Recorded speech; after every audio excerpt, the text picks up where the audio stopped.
ಮದುವೆ ಮನೆಯಲ್ಲಿ ಈ ಥರ ಬ್ರೆಡ್ ಪಲಾವ್ನ ತಿಂದಿರ್ತೀರಾ. ಸಖತ್ ಅಂದರೆ ಸಖತ್ ಟೇಸ್ಟಿ ಆಗಿರುತ್ತೆ. ಇದನ್ನು ಮನೆಯಲ್ಲಿ ಹೇಗೆ ಮಾಡ್ಕೊಳ್ಳೋದು ಅಂತ ತೋರಿಸ್ತಾ ಇದ್ದೀನಿ. ಮೊದಲಿಗೆ ಒಂದು ಮಿಕ್ಸಿ ಜಾರ್ಗೆ ಶುಂಠಿ, ಬೆಳ್ಳುಳ್ಳಿ, ಹಸಿಮೆಣಸಿನಕಾಯಿ, ಪುದೀನ ಸೊಪ್ಪು, ಕೊತ್ತಂಬರಿ ಸೊಪ್ಪನ್ನು ಹಾಕಿ ಗ್ರೈಂಡ್ ಮಾಡ್ಕೊಂಡಿದ್ದೀನಿ.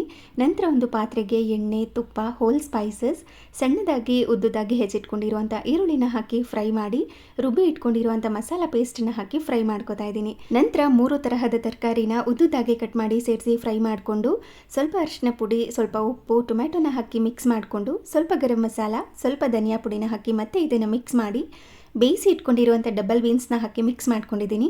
ನಂತರ 2 ಲೋಟದಷ್ಟು ಅಕ್ಕಿಗೆ 4 ಲೋಟದಷ್ಟು ನೀರು, ರುಚಿಗೆ ತಕ್ಕಷ್ಟು ಉಪ್ಪನ್ನ ಸೇರಿಸಿ ಈ ಥರ ಕುದಿಯೋ ಹಂತದಲ್ಲಿ ಅಕ್ಕಿನ ಸೇರಿಸ್ಕೊಂಡು ನಿಂಬೆಹಣ್ಣಿನ ರಸನ ಹಾಕಿ ಚೆನ್ನಾಗಿ ಮಿಕ್ಸ್ ಮಾಡಿಕೊಂಡು ದಮ್ ಕಟ್ಕೋಬೇಕು. ಇನ್ನೊಂದು ಸೈಡಲ್ಲಿ ಕಾದಿರುವಂಥ ಎಣ್ಣೆಗೆ ಬ್ರೆಡ್ನ ಕಟ್ ಮಾಡಿ ಸೇರಿಸಿ ಈ ಥರ ಫ್ರೈ ಮಾಡಿ ಪುಲಾವ್ ಒಳಗಡೆ ಇದನ್ನು ಹಾಕಿ ಮಿಕ್ಸ್ ಮಾಡಿಕೊಂಡ್ರೆ ಸಕ್ಕ ಟೇಸ್ಟಿ ಆಗಿರುವಂಥ ಬ್ರೆಡ್ ಪುಲಾವ್ ರೆಡಿ.